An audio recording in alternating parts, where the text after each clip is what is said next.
آج کل کے دور میں قرآن پاک کو سمجھ کر پڑھنا بہت مشکل ہے۔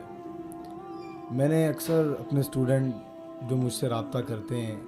ایک دفعہ میں نے ایک بچے کا قرآن پاک سنا تو وہ قرآن کو ایسے پڑھ رہا تھا جیسے ایک دیہات سے اٹھ کے آیا ہوا شخص جو کبھی اسکول نہ گیا ہو اور کسی پروفیسر سے کہہ رہا ہو کہ میری انگلش کا ٹیسٹ لے لیں۔ یعنی کہ ہم نے قرآن پاک کو اتنا پس پشت ڈال دیا کہ ہم اس کو سیکھنا، اس کو مخارج کو، اس کے تلفظ کو بالکل ہی ہم نے اپنی بچوں کو جو ہے اس چیز سے دور کر دیا۔ بس قرآن پاک پڑھ رہے ہیں، اتنے سپارے ہو گئے ہیں، لیکن کبھی ہم نے یہ نہیں سوچا کہ قرآن پاک کو جیسے اتارا گیا ویسے پڑھنا کتنا ضروری ہے،